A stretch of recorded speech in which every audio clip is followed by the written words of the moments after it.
Assalamualaikum warahmatullahi wabarakatuh. Semangat pagi anak-anak hebat 5A. Bagaimana kabar kalian? Semoga kalian semua dalam keadaan sehat. Mari berdoa sebelum memulai pelajaran. Bismillahirrahmanirrahim. Rabbi zidni ilma warzuqni fahma waj'alni minas sholihin. Amin. Untuk hari Selasa ini, kita memasuki tema 8, subtema 2, pembelajaran 4. Pelajaran pertama yang dibahas adalah IPS dengan materi usaha ekonomi yang dikelola kelompok. Selain dikelola secara perorangan, usaha ekonomi juga dikelola secara kelompok. Usaha ekonomi kelompok dikelola secara bersama, baik modal, pengelolaan, maupun keuntungan. Berikut adalah contoh usaha ekonomi yang dikelola secara kelompok. 1. Badan usaha milik negara atau BUMN. Badan usaha milik negara BUMN atau perusahaan negara merupakan sebuah perusahaan yang seluruh atau sebagian besar modalnya dimiliki negara.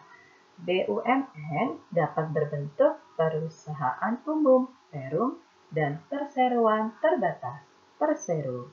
BUMN bergerak di bidang usaha yang bersifat strategis atau vital, misalnya bidang energi listrik dan telekomunikasi. Badan usaha milik daerah atau BUMD merupakan badan usaha milik negara yang dikelola oleh pemerintah daerah, yang kemudian lazim disebut perusahaan daerah. Tujuan didirikannya untuk mengembangkan dan membangun perekonomian di daerah. Selain itu, untuk memenuhi kebutuhan rakyat dan menyediakan lapangan kerja dalam rangka menuju masyarakat yang adil dan makmur. 2. Badan usaha milik swasta atau BUMS. Badan usaha milik swasta merupakan badan usaha yang didirikan, dimiliki, dimodali, dan dikelola oleh satu atau beberapa orang. Badan ini biasanya bergerak di bidang perdagangan, industri, pertanian, dan jasa. Contoh-contohnya adalah A. Firma, yaitu usaha yang didirikan dan dimiliki oleh beberapa orang. Mereka menjalankan usaha bersama dengan satu nama, dan semua anggota bertanggung jawab penuh atas usaha yang dijalankan. B. Perseroan terbatas atau PT merupakan jenis usaha yang modalnya berasal dari penjualan saham. C. Persekutuan komanditer atau CV didirikan oleh beberapa orang, tetapi hanya dijalankan oleh sebagian di antara mereka. Oleh karena itu, dalam CV dikenal dengan istilah anggota aktif dan anggota pasif. 3. Koperasi. Koperasi merupakan bentuk perekonomian disusun atas usaha bersama berdasarkan asas kekeluargaan. Tujuan dari koperasi untuk menyejahterakan anggotanya. Adapun bentuk-bentuk koperasi sebagai berikut. A. Koperasi konsumsi adalah koperasi yang menyediakan kebutuhan sehari-hari. B. Koperasi produksi merupakan koperasi yang memproduksi barang-barang atau menampung hasil-hasil produksi anggotanya, kemudian menjualnya. C. Koperasi jasa merupakan koperasi yang bergerak di bidang penyediaan jasa bagi para anggota atau masyarakat umum. D. Koperasi simpan pinjam merupakan koperasi yang bergerak dalam usaha simpan pinjam. E. Koperasi serba usaha merupakan koperasi yang menjalankan bermacam-macam usaha. Pelajaran kedua, Bahasa Indonesia, materi menceritakan kembali isi bacaan. Informasi dalam sebuah bacaan dapat kita ceritakan kembali kepada orang lain. Menceritakan kembali isi bacaan adalah menyusun kalimat dari sebuah bacaan menjadi sebuah paragraf yang padu.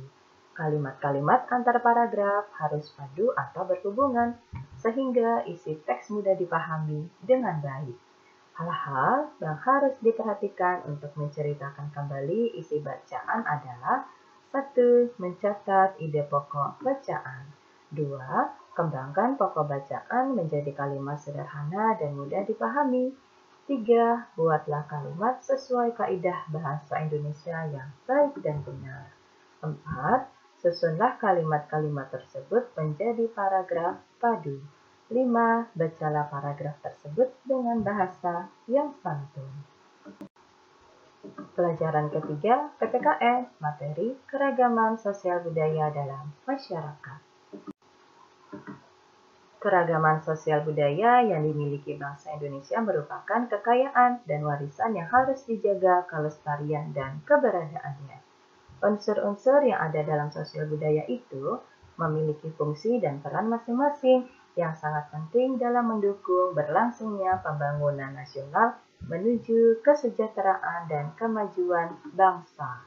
Pembangunan yang sedang giat dilaksanakan di negara ini haruslah dilakukan dengan penuh kebijakan tanpa harus mengorbankan nilai-nilai budaya yang dimiliki.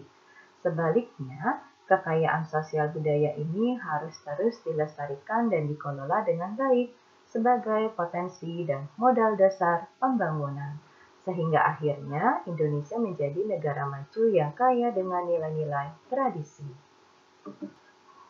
Materi hari ini selesai, sekarang kita lanjut dengan tugas tema. Tugas tema hari ini menjawab 5 soal berikut dengan tepat. Untuk menjawab soal nomor 4 dan nomor 5, kalian harus membaca sebuah bacaannya terlebih dahulu. Anak-anak hebat 5A, sekian sudah untuk pembelajaran hari ini. Wassalamualaikum warahmatullahi wabarakatuh.